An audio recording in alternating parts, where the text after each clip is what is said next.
Hello people, I am Jaby Koay, joined by ACHARA KIRK. Hi guys. We're talking about Ralph Breaks the Internet, the sequel to Wreck-It Ralph, and it is fantastic. Just want to put that out there real quick. I liked it just as much as Wreck-It Ralph for different reasons. There are different things which we'll get into as we go along in this video. If all you're trying to find out is whether or not it's worth it to watch it, it is definitely worth it to watch it. It is a lot of laughs, it's fantastic animation, the voice acting is great. Yeah, I mean all around it's a solid movie. And it's completely different from the first one. I think that's what I really appreciated about it as well, because it was a sequel, but it didn't feel like it was just piggybacking on the first. It's like its own little story. It definitely feels different in that way. It's got the same tone, the same kind of attitude, but you're right, like the story completely goes in a different direction from the first one. It definitely stands on its own, it stands apart. What I really loved about the movie was just how they managed to break down everything that goes on in the internet. They made fun of everything. They left no stone unturned. And my favorite bit, which is not a spoiler because you actually see it in the trailer, was the princesses. Hi. Whoa, ladies, I'm a princess too. What kind of a princess are you? Do you have magic hair? That was amazing. Yeah, that was my favorite scene in the film as well. Disney allowed this animation to make fun of Disney, and that's great. That it was fine with it poking fun at itself. The way they mock the princesses and the themes, the memes. It dives into all these things that you're familiar with and mocks it in the best way possible. Yeah. It mocks it better than anyone else ever has.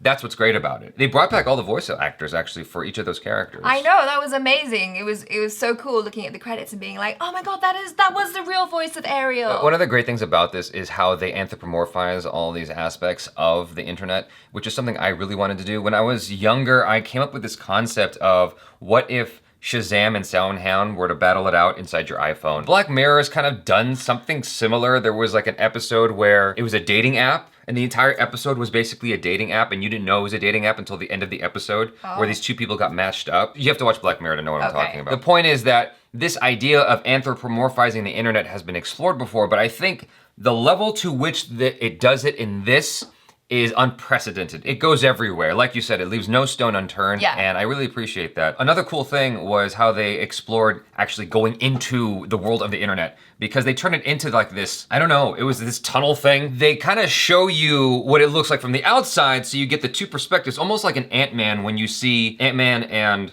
oh God, what's his name? Yellow Jacket or something? I forgot the name of the bad guy. But you see them fighting, right? It's with them, so you get the feeling of being part of the fight, and then it backs up and you see the Thomas the Train set, and it's like ridiculous, like you see the scale of it. So here, in Ralph Breaks the Internet, you see something kind of similar where Ralph and Vanellope are going through the internet lines, the adventure, the crazy adventure of it, and what Ralph is going through, and then you back up and you kind of see like what's going on the outside.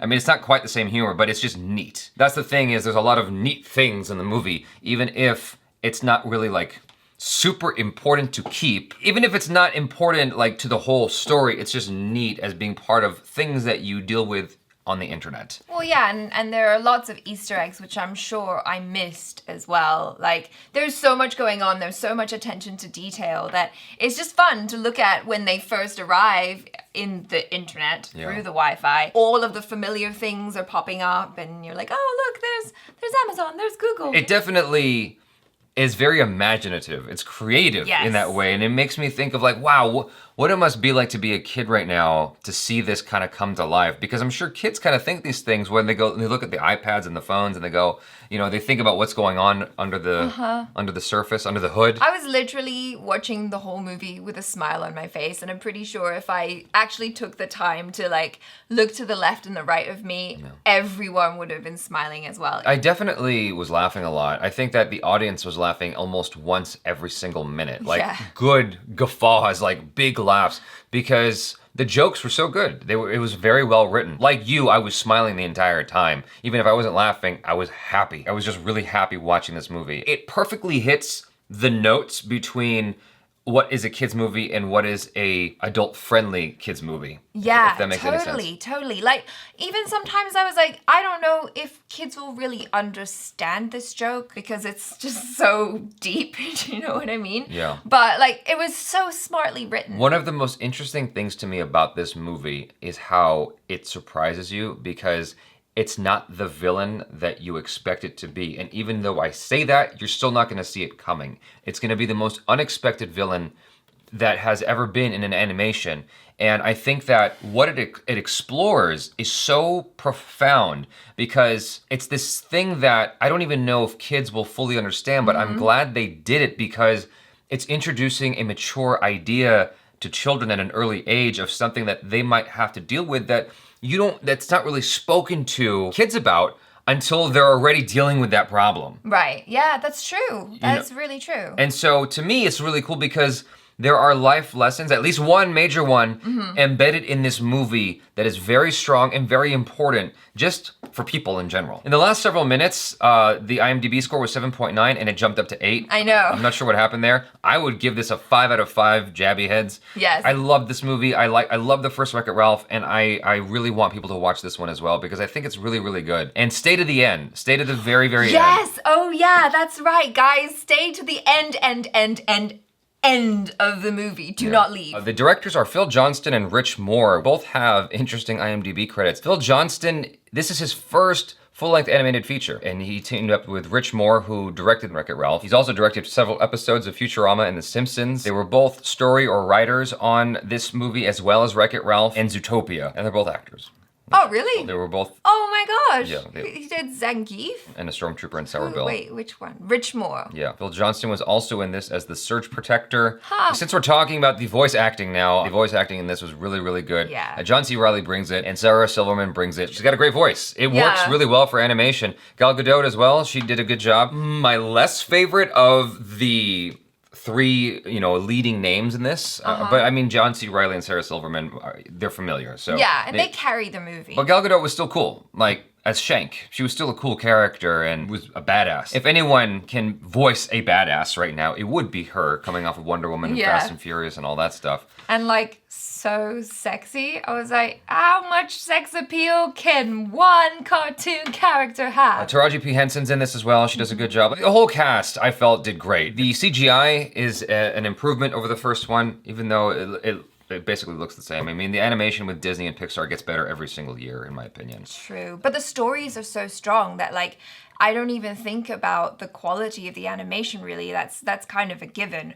But the stories are fantastic. Well, you'll think about the quality of the animation when the animation sucks. So, that's true. All around, just from a technical standpoint, this is a great film. Did you cry when you watched this? I got teary-eyed when I watched the first one, for sure. Especially in that third act when Ralph is about to sacrifice himself to save Vanellope. Like, it actually made me tear up. And I think because Ralph was tearing up in the movie, I was tearing up as well because he thought he was going to die, basically, to save her. One of the huge themes in the first one was self-sacrifice. I mean, at least towards the end of the film. And I think self-sacrifice is a thing that comes back because it's one of the themes that's dealt with in this film, without saying too much, is that selfish desires versus self-sacrifice. It's explored in a very interesting way in Ralph Breaks the Internet. I think that there are certain scenes that kind of rush through to convey these ideas because there were certain moments in the film where I was like, well, that happened really fast, and I was expecting it to be a much longer sequence. The film's running time is already 1 hour and 52 minutes, so it makes sense that they would condense it. I know it'll never happen, but I would totally watch an extended version of Ralph Breaks the Internet if there was like a longer version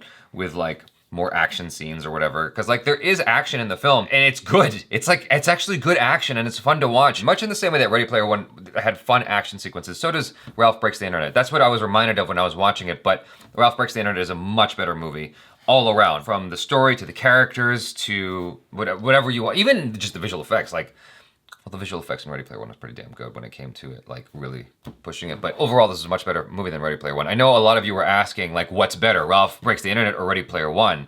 And I'm here to answer the question, Ralph Breaks the Internet. Oh, okay. So just want to settle that score.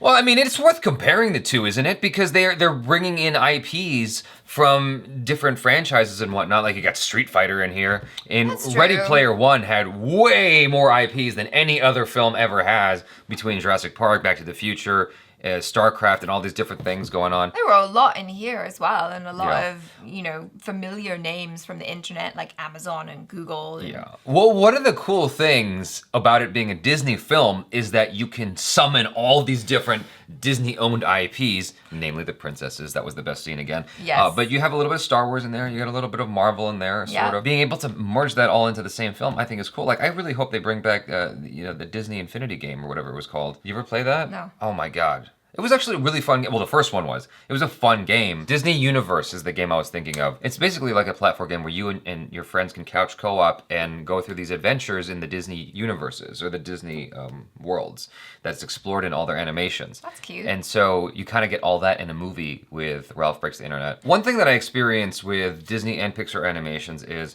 sometimes I'll find something that I will kind of fixate on. I'll say, oh gosh, like I don't know if that's gonna be very funny or very good. Or like that might just be annoying.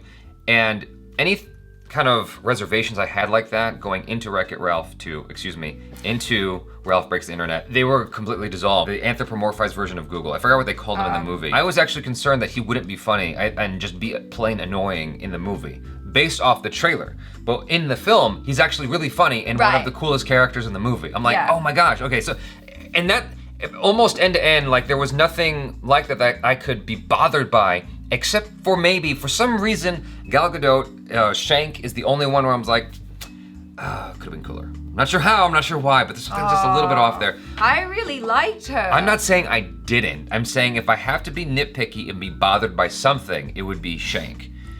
But overall, like, and Shank, not just Shank, but Shank's team as well. But that's me super nitpicking because overall I love the movie and I gotta find something to criticize. Right? You guys, thanks so much for hanging out with us. Let us know in the comments below who your favorite IP references were from Wreck-It Ralph and what you're most excited to see in Ralph Breaks the Internet.